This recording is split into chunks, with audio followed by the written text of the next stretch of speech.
Welcome back to our channel. അപ്പൊ ഇന്നത്തെ നമ്മുടെ വീഡിയോയിൽ നമ്മൾ ഡിസ്കസ് ചെയ്യാൻ പോകുന്നത് ഇന്ത്യൻ പാസ്പോർട്ട് സറണ്ടറിനെ പറ്റിയാണ്. നിങ്ങളിപ്പോൾ റീസെന്റ് ആയിട്ട് UK സിറ്റിസൺഷിപ്പ് എടുത്തവരാണെങ്കിലോ അല്ലെങ്കിൽ എടുക്കാൻ പ്ലാൻ ഉള്ളവരാണെങ്കിലോ നമ്മൾ പാസ്പോർട്ട് എടുത്തു കഴിഞ്ഞാൽ നമുക്ക് ഇന്ത്യൻ പാസ്പോർട്ട് സറണ്ടർ ചെയ്യേണ്ട ആവശ്യമുണ്ട്. അപ്പൊ അതുകൊണ്ടാണ് ഞങ്ങൾ ഈ വീഡിയോ ചെയ്യുന്നത്. അപ്പൊ നിങ്ങൾക്ക് ഹെൽപ്ഫുൾ ആയിരിക്കും. നമ്മൾ പാസ്പോർട്ട് സറണ്ടർ ചെയ്യുന്നത് കഴിഞ്ഞ വർഷം ഡിസംബർ, അതായത് ഡിസംബർ 2024 അല്ലേ? അപ്പൊ അതിനുശേഷമുള്ള നമ്മുടെ ഒരു എക്സ്പീരിയൻസ് ആണ് നമ്മളിപ്പോ നിങ്ങളോട് ഷെയർ ചെയ്യാൻ പോകുന്നത്. അപ്പൊ അതിനു മുമ്പ് നമ്മൾ നമ്മുടെ UK പാസ്പോർട്ട് സിറ്റിസൺഷിപ്പ് അപ്ലൈ ചെയ്തു, നമ്മൾ വീഡിയോ ചെയ്തായിരുന്നല്ലോ. അത്യാവശ്യം തെറിയും കിട്ടായിരുന്നു. തെറിയിട്ടത് ഇൻസ്റ്റയിലായിരുന്നു. എനിവേ, അപ്പൊ ആദ്യം തന്നെ എന്തിനാണ് നമ്മൾ പാസ്പോർട്ട് സറണ്ടർ ചെയ്യേണ്ടതെന്നുള്ളത് നമ്മൾ പറയണമല്ലോ. അപ്പൊ legally India does not allow dual citizenship. അതെ, അപ്പൊ ഇന്ത്യക്ക് ഇപ്പം ഇന്ത്യ റൂൾസ് പ്രകാരം നമുക്ക് 2 സിറ്റിസൺഷിപ്പ് ഹോൾഡ് ചെയ്യാൻ പറ്റുവാണെങ്കിൽ നമ്മൾ സറണ്ടർ ചെയ്യില്ലായിരുന്നു. പക്ഷെ നമ്മള് ഇന്ത്യയുടെ ആസ് പെർ ലോ നമ്മൾ സറണ്ടർ ചെയ്യണം. അപ്പൊ അതുകൊണ്ടാണ് നമുക്കിവിടെ UK പാസ്പോർട്ട് എടുത്തു കഴിഞ്ഞപ്പോൾ ഞങ്ങൾ പാസ്പോർട്ട് സറണ്ടർ ചെയ്തത്. ഇന്ത്യൻ പാസ്പോർട്ട് സറണ്ടർ ചെയ്തു. നമ്മൾ ഇന്ത്യൻ പാസ്പോർട്ട് സറണ്ടർ ചെയ്ത് കഴിയുമ്പോഴാണ് നമുക്ക് ആ സറണ്ടർ സർട്ടിഫിക്കറ്റ് കിട്ടുന്നത്. അത് വെച്ചിട്ട് വേണം നമ്മൾ OCക്ക് അപ്ലൈ ചെയ്യാൻ. നമ്മൾ അപ്ലൈ ചെയ്തിട്ടില്ല.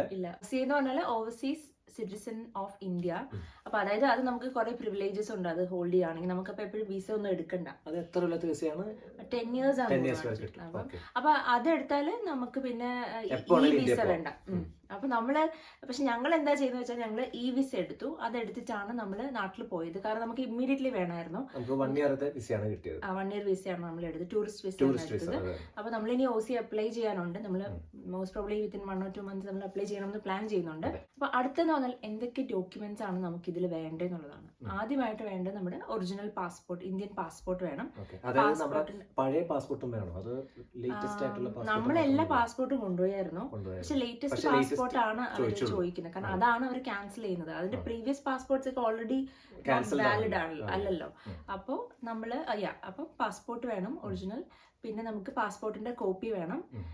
പിന്നെ നമ്മുടെ ഈ ബ്രിട്ടീഷ് പാസ്പോർട്ട്, അതായത് ബ്രിട്ടീഷ് നാച്ചുറലൈസേഷൻ കഴിഞ്ഞിട്ടാണല്ലോ നമ്മൾ ഇത് അപ്ലൈ ചെയ്യുന്നത്. അപ്പം നാച്ചുറലൈസേഷൻ സർട്ടിഫിക്കറ്റ് വേണം. അതാണ് പ്രൂവ് ചെയ്യുന്നത് നമ്മൾ വേറൊരു സിറ്റിസൺ ആവുകയാണെന്നുള്ളത്. പിന്നെ നമുക്ക് ഫോട്ടോ വേണം, 2 ഫോട്ടോസ് വേണം. പിന്നെ ഇതിന്റെ ഫീസ് വേണം അല്ലേ? ഫീസ് എത്രയായിരുന്നു? ഫീസ് 22 pounds ആണ് ഒരാളുടെ ഫീസ്. പക്ഷെ ടോട്ടലി നമുക്ക് ഒരാൾക്ക് അറൌണ്ട് 50 pounds ആയി. കാരണം ഞാൻ ഓർക്കുന്നു നമുക്ക് 2 പേർക്കും കൂടി ഏകദേശം 110 എന്തോ ആണ് ആയത്. കൊറിയർ ചാർജും എല്ലാം കൂടെ. പക്ഷെ വലിയ എക്സ്പെൻസീവ് അല്ല. നമ്മള് UK വിസ ഒക്കെ ഇടുന്നവർക്ക് ഇത് വലിയൊരു എക്സ്പെൻസ് അല്ല. അപ്പൊ ഇത്രയും സംഭവങ്ങളാണ് വേണ്ടത് ഡോക്യുമെന്റേഷൻ റിലേറ്റഡ്. അഡീഷണൽ ഡോക്യുമെന്റ്സ് നമ്മൾ ഈ ഒരു സറണ്ടർ ആപ്ലിക്കേഷൻ സബ്മിറ്റ് ചെയ്ത് കഴിയുമ്പോൾ നമുക്ക് അതിൽ നിന്ന് ആ ഒരു ആപ്ലിക്കേഷൻ ഫോം നമ്മൾ പ്രിന്റ് ഔട്ട് എടുക്കും. അത് കൂടാതെ നമുക്ക് ഈ പറഞ്ഞ എന്താ പറയാ, അതിൽ കുറെ ഡിക്ലറേഷൻ ഒക്കെ ഉണ്ട്. അപ്പൊ അതിൽ നിങ്ങൾ VFS സൈറ്റിൽ പോയാൽ അതിന്റെ ഡോക്യുമെന്റേഷൻസ് കാണാം. നമുക്ക് വേണമെങ്കിൽ ആ പേജ് ലിങ്ക് ചെയ്യാം. എന്നിട്ട് നമ്മൾ ഡോക്യുമെന്റ്സ് എല്ലാം റെഡിയാക്കി ഇനി എങ്ങനെ അപ്ലൈ ചെയ്യണം എന്നുള്ളതാണ്. അപ്ലൈ ചെയ്യാൻ നമ്മൾ VFS സൈറ്റിൽ പോയിട്ട് ഇന്ത്യൻ പാസ്പോർട്ട് സറണ്ടർ എന്ന് സെർച്ച് ചെയ്താൽ തന്നെ കിട്ടും. അത് നമ്മൾ ലിങ്ക് ചെയ്യാം. അതിൽ പോയിട്ട് നമ്മൾ ആ ഫോം ഫില്ല് ചെയ്യണം. ഫോം ഫില്ല് ചെയ്തിട്ട് നമ്മൾ നമ്മുടെ ഡോക്യുമെന്റ്സ് എല്ലാം അപ്പം തന്നെ ഉണ്ടല്ലോ. അപ്പം നമ്മുടെ ഡീറ്റെയിൽസ് എല്ലാം കൊടുത്തിട്ട് നമ്മളത് ആ ഫോം സബ്മിറ്റ് ചെയ്യണം. സബ്മിറ്റ് ചെയ്യുമ്പോൾ തന്നെ അതിന്റെ ആപ്ലിക്കേഷൻ ഫീസും നമ്മൾ പേ ചെയ്യും. അപ്പൊ അത് കഴിഞ്ഞിട്ട് നമ്മൾ പിന്നെ ഒരു അപ്പോയിന്റ്മെന്റ് എടുക്കാം അല്ലെ? നമുക്ക് ഏറ്റവും അവൈലബിൾ ആയിട്ടുള്ള ഡേറ്റ്. ചിലപ്പോൾ നമുക്ക് ഇങ്ങനെ ഡേറ്റ് പെട്ടെന്ന് കിട്ടിയിരുന്നോ അതോ കുറച്ച് കഴിഞ്ഞിട്ടാണ്? അല്ല, ഇതിൽ നമുക്ക് കുഴപ്പമില്ലായിരുന്നു. ആക്ച്വലി ഇത് കുറെ സെന്റേഴ്സ് ഉണ്ടല്ലോ. നമ്മൾ ലണ്ടൻ ഗോസ്വെൽ ആണ് പോയത്. അപ്പോൾ ഡിപ്പെൻഡിങ് ഓൺ ദ പ്ലേസ് ആണ് കേട്ടോ. ചിലടത്ത് ചിലപ്പം ഭയങ്കര ബിസി ആയിരിക്കും. നമുക്ക് അങ്ങനെ ഒരു വലിയ ചേച്ചി പറഞ്ഞത് ഇച്ചിരി ടൈം എടുത്തായിരുന്നു. ചേച്ചിക്ക് OC ആയിരിക്കും. ഇതിന് വലിയ ഒരു ഡിലേ ഒന്നും നമുക്ക് വന്നില്ല. നമ്മൾ ഡിസംബറിലാണല്ലോ ചെയ്തത്. നമ്മൾ വിചാരിച്ച ആ ഒരു വീക്ക് തന്നെ കിട്ടി. കാരണം നമുക്ക് നാട്ടിൽ പോകണോണ്ട് നമുക്ക് ഇമ്മീഡിയറ്റ്ലി വേണമായിരുന്നു. അപ്പൊ നമുക്ക് അങ്ങനെ നമ്മൾ ലണ്ടൻ പോയിട്ട് സബ്മിറ്റ് ചെയ്യാന്ന് പറഞ്ഞാൽ നമ്മൾ ഈ പറഞ്ഞ ഡോക്യുമെന്റ്സ് എല്ലാം കൊണ്ട് പോകുന്നു. ആപ്ലിക്കേഷൻ ഫോമും കൊണ്ടുപോകുന്നു. അവിടെ ചെന്നിട്ട് അവര് വിളിക്കുന്നു. പൊതുവെ എല്ലാവരും പറയുന്നത് അവിടെ ഭയങ്കര ഡിലേ വരാൻ സാധ്യത, മോശം എക്സ്പീരിയൻസ് ആണ്. ഞങ്ങൾക്ക് അങ്ങനെ മോശം. നമുക്ക് എല്ലാം കൂടി ഒരു 20 മിനിറ്റിൽ നമ്മള് ഏർലി മോർണിംഗ് പോയി. അതൊരു ടിപ്പാണ് കേട്ടോ. നമ്മള് ഈ 10 മണിയൊക്കെ അങ്ങനെ നോക്കി പോവാതെ ഒരു ഏർലി മോർണിംഗ് ഞങ്ങൾ 8 o'clock 8:30 അങ്ങനെ എന്തോ അവിടെ ആയിരുന്നു ഞങ്ങളുടെ അപ്പോയിന്റ്മെന്റ്. ആദ്യം തന്നെ കയറി ചെന്നു, കുറച്ചു നേരം വെയിറ്റ് ചെയ്തു. അവർ ചോദിച്ചപ്പോൾ വിളിച്ചു, ഡോക്യുമെന്റ്സ് എല്ലാം കൊടുത്തു, പേയ്മെന്റ് അടച്ചു, ഫോട്ടോ എടുത്തു. നമുക്ക് എല്ലാം കൂടി ഒരു 20-25 മിനിറ്റ് മാക്സിമം എല്ലാം കഴിഞ്ഞു. ഞാനാണ് അന്ന് വർക്കിംഗും കൊച്ചാതിന് ജോലിക്കും ആയിരുന്നു. അപ്പൊ അങ്ങനെ ഞങ്ങൾക്ക് അത്ര ഡിലേ വന്നില്ല കേട്ടോ. ഇനിയും കുറച്ച് mistakes that you should avoid എന്നുള്ളത് പറയാം. നമ്മുടെ പ്രോസസ്സ് കുറച്ചും കൂടി എളുപ്പമാക്കാൻ വേണ്ടിയിട്ടുള്ള 1-2 ടിപ്സ് ഞങ്ങൾ പറയാം. ആദ്യം തന്നെ ഫോട്ടോസാണ്. അപ്പം നമ്മൾ ഈ പാസ്പോർട്ട് സൈസ് ഫോട്ടോ അവർ അതിൽ സ്പെസിഫിക്കേഷൻ ഒക്കെ പറയുന്നുണ്ടെങ്കിലും നമ്മളിങ്ങനെ കുറേ അതിന് മുമ്പ് കുറച്ച് ഓർക്കണം, നമ്മൾ UK പാസ്പോർട്ടിന്റെ ഫോട്ടോ എടുത്തു, അതിന് പല പല ഫോട്ടോ എടുത്തു.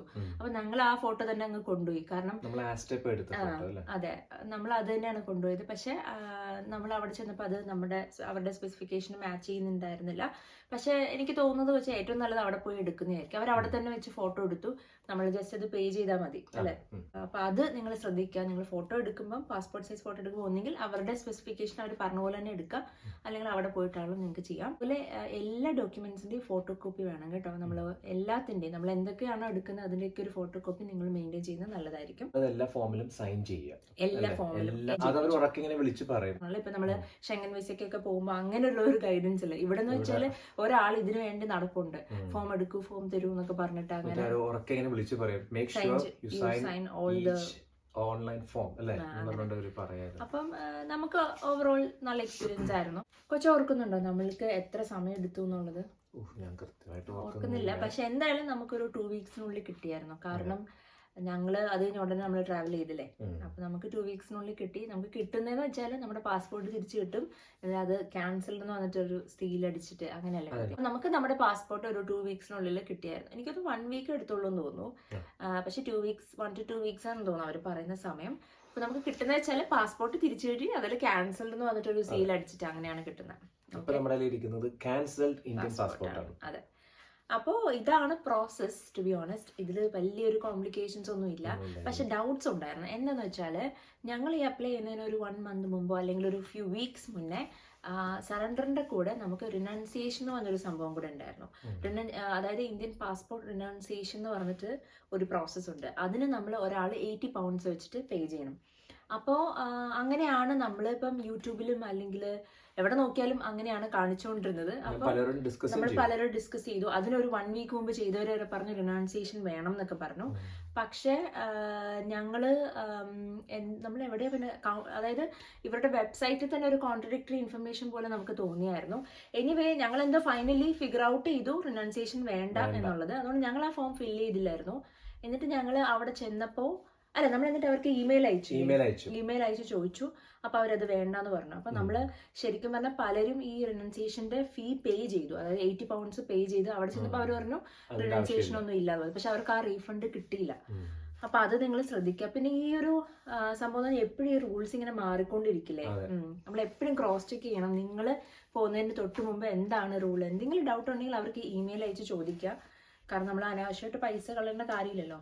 അത് മാത്രമല്ല നമ്മുടെ സൈറ്റും ചില സമയത്ത് അത്ര ഹെൽപ്ഫുൾ ആയിരുന്നില്ല. സൈറ്റ് ഡൗൺ ആവുന്നു, സ്ലോ ആണ്, ചില ഫോംസ് ഒന്നും അപ്ലോഡ് ചെയ്യാൻ പറ്റുന്നില്ല, ഡൗൺലോഡ് ചെയ്യാൻ പറ്റുന്നില്ല, അങ്ങനത്തെ ഇഷ്യൂസ് ഒക്കെ ഉണ്ടായിരുന്നു. അപ്പൊ അതൊക്കെ നിങ്ങൾ കൺസിഡർ ചെയ്യണം. അപ്പോൾ അതാണ്. അപ്പൊ ഇപ്പൊ നമുക്ക് സറണ്ടർ മാത്രമേ ഉള്ളൂ, റിനൗൺസിയേഷൻ ഇല്ല. പക്ഷെ ക്രോസ് ചെക്ക് നിങ്ങൾ ഇപ്പൊ ഈ വീഡിയോ കണ്ടിട്ട് ചിലപ്പോൾ നിങ്ങൾ അത് കഴിഞ്ഞൊരു 3 മാസം കഴിഞ്ഞിട്ടായിരിക്കും ചിലപ്പം അപ്ലൈ ചെയ്യാൻ പോകുന്നത്. അപ്പൊ ആ സമയത്ത് എന്തെങ്കിലും റൂൾ ചേഞ്ച് ചെയ്തിട്ടുണ്ടോ എന്നുള്ളത് നിങ്ങൾ മനസ്സിലാക്കുക. അപ്പൊ ഞങ്ങളുടെ ഉണ്ടായിരുന്ന ഒരു ചെക്ക് ലിസ്റ്റ് ഒന്നുകൂടെ എടുത്ത് ഒന്ന് കൺഫേം ചെയ്യായിരുന്നു നമ്മളെല്ലാം പറഞ്ഞോന്ന്. അതിൽ 1-2 എക്സ്ട്രാ അഡീഷണൽ പോയിന്റ്സ് ഉണ്ട്. ഒന്നാമത്തേത് നമ്മള് ഈ കോപ്പി എടുക്കുമ്പോൾ എല്ലാം സെൽഫ് അറ്റസ്റ്റഡ് ആയിരിക്കും. നമ്മൾ ഓൾറെഡി പറഞ്ഞു സൈൻ ചെയ്യണം. സെൽഫ് അറ്റസ്റ്റഡ് സൈൻ ചെയ്യാറില്ല. എല്ലാ പേപ്പേഴ്സും ഇൻക്ലൂഡിങ് ദ ഫോട്ടോയും ഒരു താഴെ അല്ലെ, ഫോട്ടോയുടെ താഴെ ആപ്ലിക്കേഷൻ ഫോമിനോട് ചേർത്തിട്ട് സൈൻ ചെയ്യണം. അത് നിങ്ങൾക്ക് അവിടെ പോയിട്ട് സൈൻ ചെയ്താലും മതി. പക്ഷെ ബാക്കി എല്ലാ ഫോംസും വീട്ടിൽ നിന്ന് സൈൻ ചെയ്തുകൊണ്ടുവാണെങ്കിൽ കുറെ സമയം സേവ് ചെയ്യാം. ഫോട്ടോ കോപ്പി എന്ന് പറയുമ്പോൾ നിങ്ങൾ ശ്രദ്ധിക്കേണ്ടത് പാസ്പോർട്ടിന്റെ എല്ലാ പേജസും വേണം. യൂസ്ഡ് പേജസ്, അതായത് ഇപ്പൊ നിങ്ങൾ ട്രാവൽ ചെയ്തിട്ടുണ്ടെങ്കിൽ അതിലൊക്കെ സീലൊക്കെ ഉണ്ടാവുമല്ലോ. അതായത് ഫസ്റ്റ് പേജ് വേണം, ലാസ്റ്റ് പേജ് വേണം. അതായത് അഡ്രസ് പേജ് അത് വേണം. പിന്നെ എല്ലാ സീൽ ചെയ്ത പേജസും ഫോട്ടോ കോപ്പി എടുക്കണം, സൈൻ ചെയ്യണം. യെസ്. ഓക്കെ. പിന്നെ VFSന്റെ ഡിക്ലറേഷൻ ഫോം അത് നിങ്ങൾ ആപ്ലിക്കേഷൻ സൈൻ ചെയ്ത് കഴിയുമ്പോൾ നിങ്ങൾക്ക് കിട്ടും. ഇത്രയാണ് ഒരു നോർമൽ ആപ്ലിക്കേഷൻ കേട്ടോ. ഇപ്പൊ നിങ്ങളുടെ ഇന്ത്യൻ പാസ്പോർട്ടിൽ ലോസ്റ്റ് ആയ സംഭവങ്ങൾ കാണാം, അല്ലെങ്കിൽ അങ്ങനത്തെ എന്തെങ്കിലും സ്പെസിഫിക് സിനാരിയോസ് ആണെങ്കിൽ വേറെ ഫോംസ് ആവശ്യമുണ്ടാവും. ഞങ്ങൾക്ക് ഇത്രയും ഫോംസ് ആണ് നമുക്ക് വേണ്ടി വന്നത്. ഓക്കെ. പിന്നെ ഇതൊക്കെ ചിലപ്പോൾ അപ്ഡേറ്റഡ് ആവാം കേട്ടോ. അപ്പോൾ ചിലപ്പോൾ കൂടുതൽ ഡോക്യുമെന്റ്സ് അവർ ചിലപ്പോൾ ചോദിച്ചെന്നൊക്കെ ഇരിക്കാം. അപ്പോൾ നിങ്ങൾ എപ്പോഴും സൈറ്റ് നോക്കുക. ആൻഡ് അപ്പോയിന്റ്മെന്റ് ലെറ്റർ കൺഫർമേഷനും നിങ്ങൾ കോപ്പി ഇടുക. അതായത് ഇപ്പൊ ഞങ്ങൾ രണ്ടുപേരും കൂടെ ആണല്ലോ പോയത്. ഞങ്ങള് രണ്ടുപേർക്കും കൂടെ ഒരേ ദിവസമായിരുന്നു അപ്പോയിന്റ്മെന്റ്. പക്ഷെ നിങ്ങൾ രണ്ടുപേരുടെ പേരിലും ഇതിന്റെ എല്ലാം കോപ്പി എടുക്കണം. ഓക്കെ. അതായത് ഇപ്പൊ അപ്പോയിന്റ്മെന്റ് കൺഫർമേഷൻ ഉൾപ്പെടെ 2 കോപ്പീസ് വേണം ഒരാൾക്ക് വെച്ചിട്ട് കേട്ടോ. അത് മറക്കരുതേ. കാരണം അവർക്ക് അവിടെ ഒരു ഫോട്ടോസ്റ്റാറ്റ് മെഷീൻ ഉണ്ട്. കൊച്ചിനെ കൊണ്ട് എന്തോ എടുപ്പിച്ചില്ലായിരുന്നു. പിന്നെ ഈ ചെക്ക് ലിസ്റ്റ് എന്ന് പറഞ്ഞിട്ടുള്ള ഒരു സാധനം കൂടെ കിട്ടൂല. അതും അവരവിടെ വെച്ച് നമ്മൾ ഫോട്ടോ കോപ്പി എടുപ്പിച്ചു. അപ്പൊ അങ്ങനെയുള്ള കുറച്ച് കാര്യങ്ങൾ നിങ്ങൾ ശ്രദ്ധിച്ചാൽ മതി. പിന്നെ ഇത് നമ്മുടെ ഫീസാണ് നമ്മൾ അന്ന് കൊടുത്തത്. അപ്പൊ ജസ്റ്റ് അതിന്റെ ഒരു ബ്രേക്ക് ഡൗൺ ചെയ്യാന്ന് ഓർത്തു. Surrender passport fees £20, councillor charge £22. അതാണ് 22 നമ്മൾ നേരത്തെ. ഇത് ഒരാളുടെ ആണ് ചെയ്യാലോ. പിന്നെ ഫോട്ടോഗ്രാഫി ഫീ ആണ് £8, 8.33. Service charges 620. പിന്നെ SMS ചാർജസ് 167.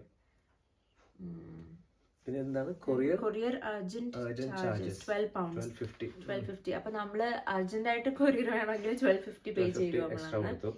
പിന്നെ ഇതെന്താ അഡ്മിനിസ്ട്രേഷൻ, എല്ലാം കൂടെ ഒരാൾക്ക് 56.44, 56 ഇത്രയാണ് ആയത്. സംതിങ് ആയി. ഓക്കെ. അപ്പൊ ഇതാണ് നമ്മളുടെ എന്താ പറയാ ചെലവ് എന്ന് പറയുന്നത്.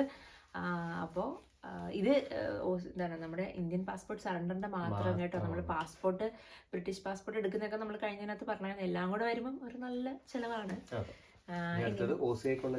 വേറെ ഓക്കെ.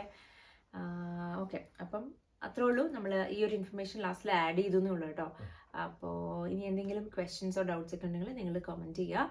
അപ്പൊ നമുക്ക് വീണ്ടും അടുത്തൊരു വീഡിയോയിൽ കാണാം. ബൈ.